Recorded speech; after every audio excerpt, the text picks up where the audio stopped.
Part 1. You will listen to an interview with Mr. Sargent and a customer care officer of a vacuum cleaning company. First, you have some time to look at questions 1 to 5.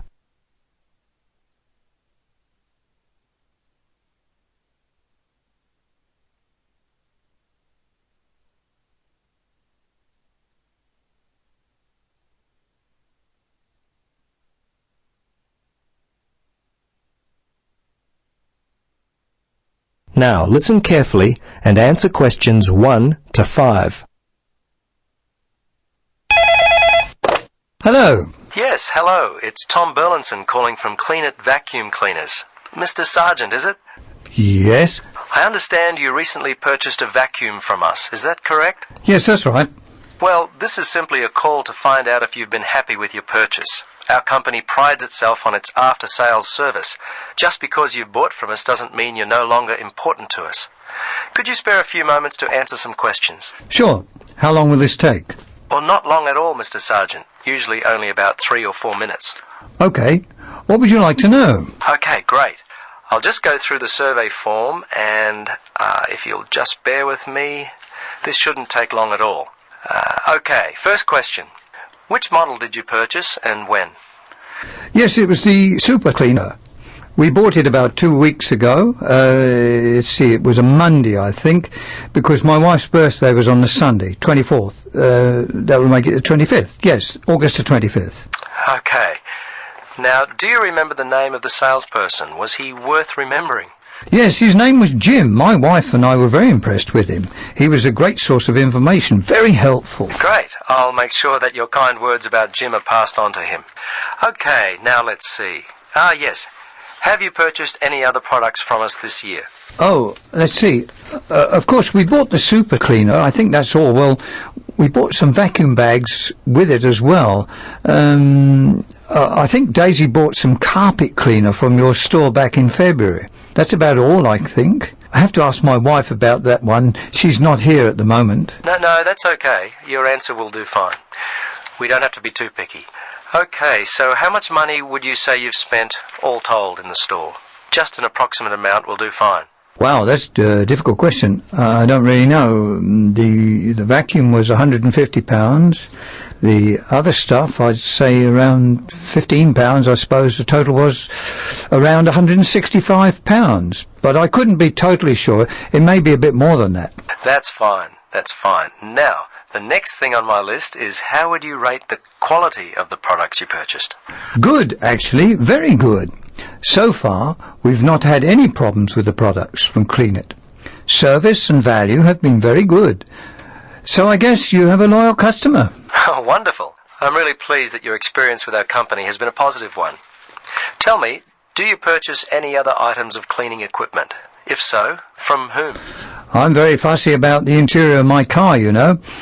The seats and carpets, I found a product from Easy Clean which works well on the carpets and an air freshener from Mr. Tidy that really smells good. Apart from that, I couldn't say for sure. I think my wife buys floor cleaner from Johnson Brothers.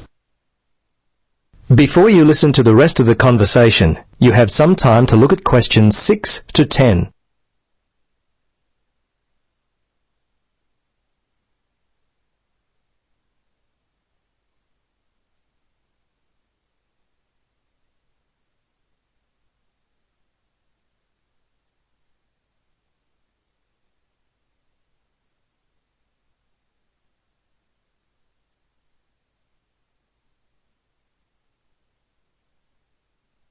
Now listen and answer questions 6 to 10. Well, we've just introduced a new line of car fresheners. You might like to stop by. We'll offer you a 20% discount. Okay, we're almost to the end of the questions. Now, I know you were happy with Jim, but overall, how would you rate the quality of our service? Fine. I thought it was good. The lady in accounts was a little unfriendly, but overall I would say the service was quite good, actually. Jim made all the difference, and you certainly seem to be a very nice person. Oh, thanks, Mr. Sargent. Please, Tom, call me Terry. Oh, okay, Terry. Very good. Second last question. We're thinking of expanding our trading hours. When are the best times, the most convenient for you to shop? Oh, I'm not a shopper. I mostly leave it all up to my wife. She works full-time. Let's see. For me, I guess I'd have to say Sundays between 1 and 3, and I'm not working on Thursdays now, so if I had to, I guess Thursdays between, say, 11 and 12 noon. Okay. Last question, Mr. Sargent. Terry, do you have any other suggestions for us? Anything at all? Well, come to think of it now, there was one thing. Turn up the air conditioner. I seem to remember sweltering in there, and it was unpleasant and hot. Also, and this is just me, I always like to have some music playing, you know, quietly in the background. It just makes the place seem friendlier, you know, more professional. Well, I'll certainly mention that to management. Well, that's it. Thanks so much for your time, Terry. If there is anything we can do in the future to help you, don't hesitate to call us. Okay, bye now. Yes, bye-bye, and thanks again.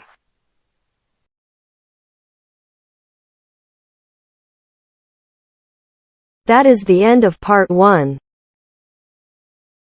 You now have half a minute to check your answers.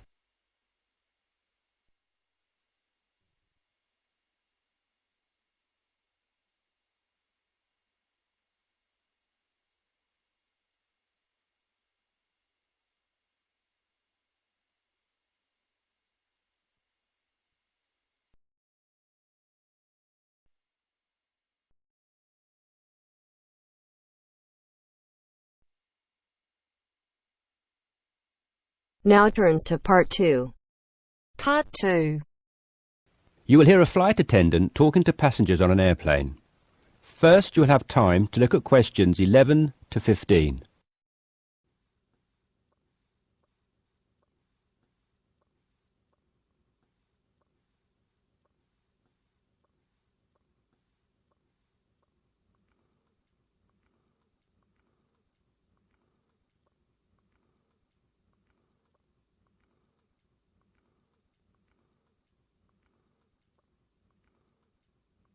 Now listen carefully and answer questions 11 to 15. Good morning, everyone. I hope you all slept soundly overnight. I'm pleased to confirm that our flight is running on schedule and we expect to arrive in Christchurch at 8 a.m. local time. That's about 50 minutes from now. I've been advised by our pilot to warn you that there may be some turbulence on our descent. So please remain seated and have your seatbelt on at all times. As you may have heard, a fairly severe tropical depression is headed for New Zealand and in fact is reaching the west coast of the South Island as we speak. Thankfully, we are landing on the east coast, where the weather is still relatively good. Wind speeds are steady at around 15 miles per hour and the sky is generally overcast, though the sun may creep out from time to time as the morning progresses. That said, when the storm reaches this afternoon, conditions will deteriorate rather quickly. Please exercise extreme caution if you're traveling anywhere on the island today.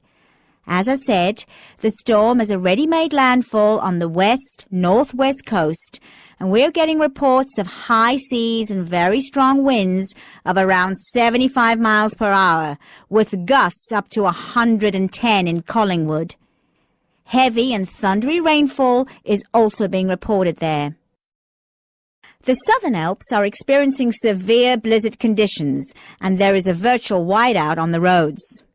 There are accumulations of up to 3 foot of snow already, so please, under no circumstances, be tempted to take the mountain road from Christchurch to Bluff. Use the coastal route for the entire journey if you must go down south. Over in the west, in Hokitika, and the southwest, in Milford, conditions are bad with heavy rain, high winds, and high seas. In fact, several tornadoes were reported in Hokitika and also in Lewis, which is slightly further inland. Also inland, on the northern edge of the Southern Alps, Arthur's Pass should be avoided at all costs. Roads are closed due to the heavy snowfall. Kaikoura has reported wind speeds of 45 miles per hour, with occasional gusts a bit stronger. but so far it has escaped the heavy rain. At present, it is windy and cloudy there. Before you hear the rest of the discussion, you have some time to look at questions 16 to 20.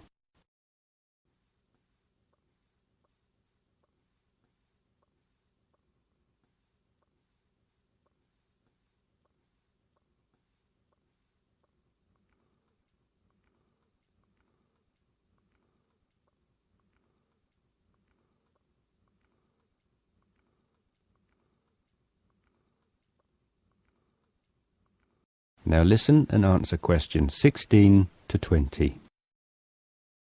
Hello again, ladies and gentlemen.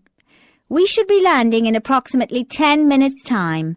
Just an update for you on the weather conditions in and around Christchurch.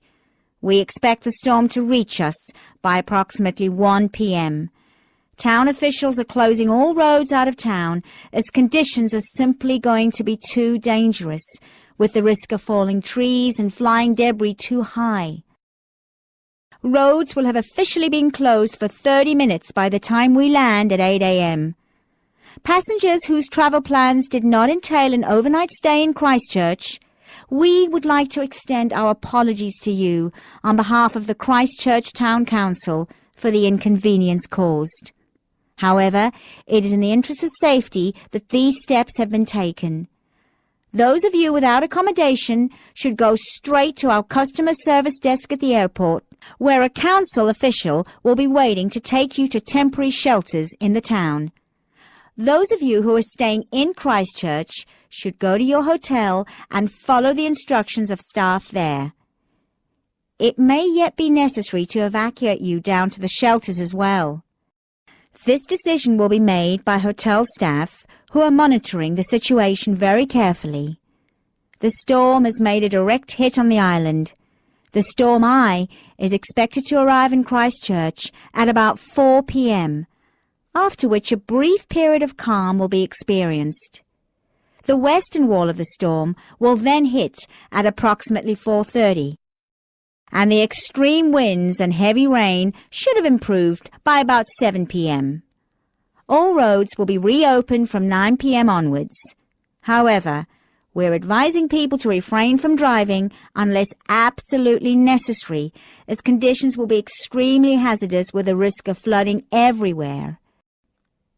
Flash flooding is a real danger for the valley towns of the south in particular, as mountain rivers and tributaries have already swelled to record levels.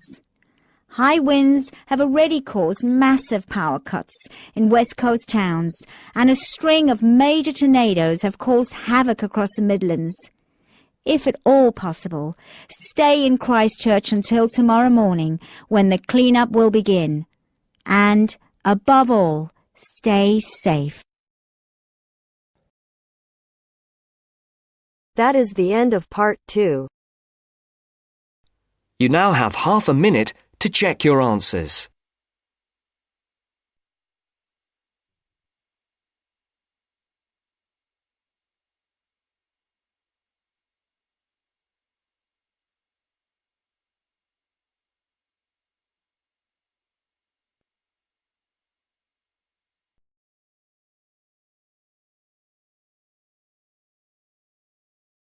Now turns to part 3.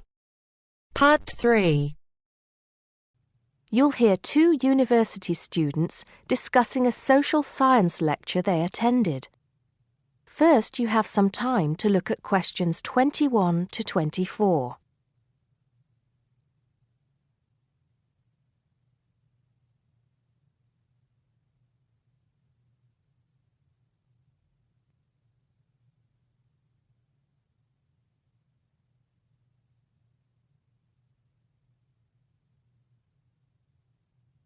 Now listen carefully and answer questions 21 to 24.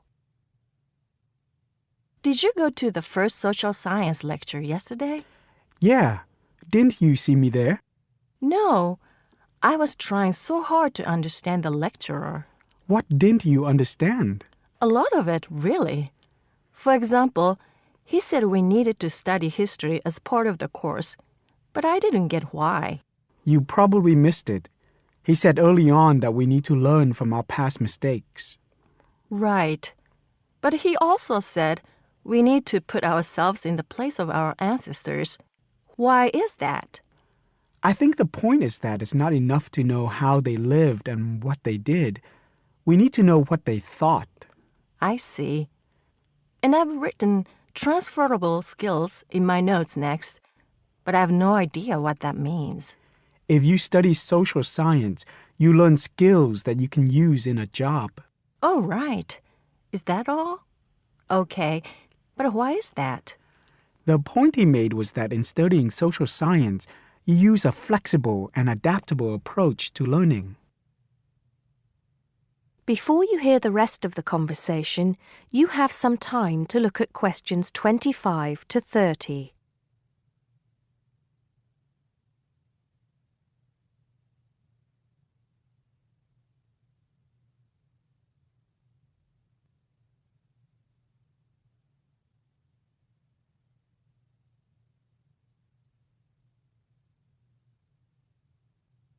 Now listen and answer questions 25 to 30.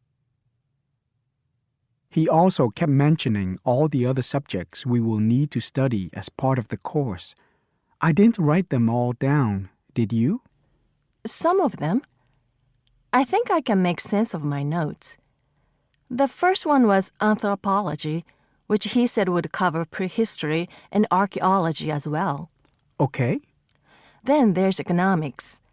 I wrote down that this was not meant to mean that we will spend all our time looking at economic theory, but more that we need to see how humans behave. That's good. I don't think I could handle economic theory. He said something about education too, didn't he? Yeah. He said we'll be looking at how cultural information is handed down from one generation to the next through teaching children. He said we'd be focusing on geography too, but I can't really remember which aspects. Can you? I noted it down, I think. Here we are, yes, particularly in relation to urban planning. It's law that I got confused about. I didn't understand why he linked that to economics. I think he meant that laws affect the way wealth is distributed. That makes sense. Now, what are the science wars? Okay, I did get that. The science wars are about how social science collects information. In sociology and social work, and in social science generally, they can only study patterns of behavior and observe. If you compare that to the way scientists work in physics or chemistry, it's very different because they use specific experiments that can be tested and which give concrete answers. Social studies is often accused of being unscientific. That's all. Okay. But it still looks like a good course, doesn't it? You don't have any regrets, do you? None at all. I'm looking forward to it. That is the end of part 3. You now have half a minute to check your answers.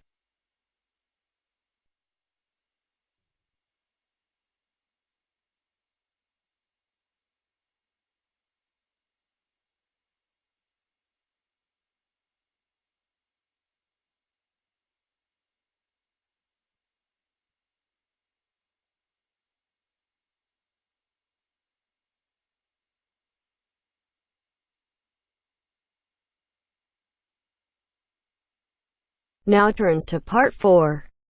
Part 4. You will hear Rebecca Bramwell, an artist and illustrator, giving advice on how to get your first job or commission as an artist. First, you have some time to look at questions 31 to 35.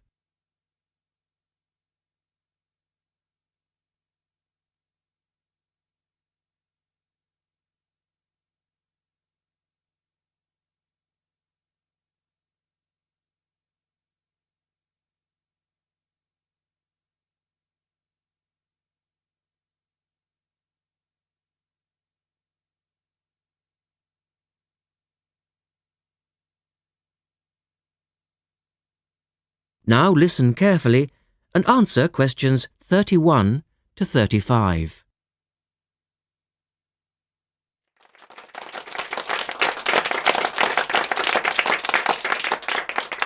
I'd like to introduce Rebecca Bramwell, an artist and illustrator who has come along today to talk to you all about getting your first job or commission as an artist. Over to you, Rebecca. Thank you for inviting me. I remember when I graduated back in 1983, I was very excited about getting my first commission. My degree was in fine art and I'd worked long and hard to get it. I was an enthusiastic student and I never found it difficult to find the incentive to paint.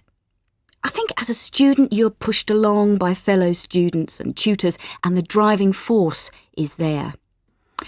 However, when you leave college, you find yourself saying things like, I'll have one more cup of coffee and then I'll sit down to work. I hate to admit it, but I say it myself. Suddenly, it isn't finding the inspiration or getting the right paper that's a problem. It's you. In my view, there are a number of reasons why this happens. It's a real challenge making a decent living as a new artist. You have to find a market for your work. Often you work freelance and need to take samples or portfolios of your work from place to place. These experiences are common to a lot of professional people. But artists also have to bare their souls to the world, in a way. More than anything, they want praise. If people don't like what they create, then it can be a very emotional and upsetting experience hearing them say this. I began to realise that these problems were preventing me from having a career in art, and so I decided to experiment. I was a painter, but I started to dabble in illustration, drawing pictures for books, cards, and this offered me the opportunity to become more emotionally detached from my work. I was no longer producing images from the heart, but developing images for a specified subject, taking a more practical approach. I began to develop a collection of my illustrations, which I put into a portfolio and started to carry around with me to show prospective clients and employers. But it was still tricky because publishers, for example, want to know that your drawings will reproduce well in a book. But without having had any work published, it's hard to prove this. Having a wonderful portfolio or a collection of original artwork is, of course, a first step. But what most potential clients would like to see is printed artwork, and without this evidence, they tend to hold back still when it comes to offering a contract. Look at questions 36 to 40.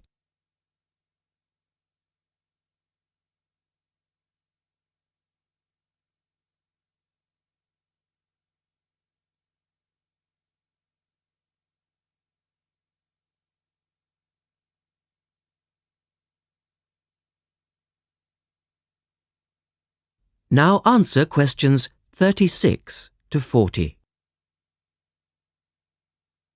Well, I overcame this problem in two ways. And I suppose this is my advice to you on preparing your portfolio of your best work.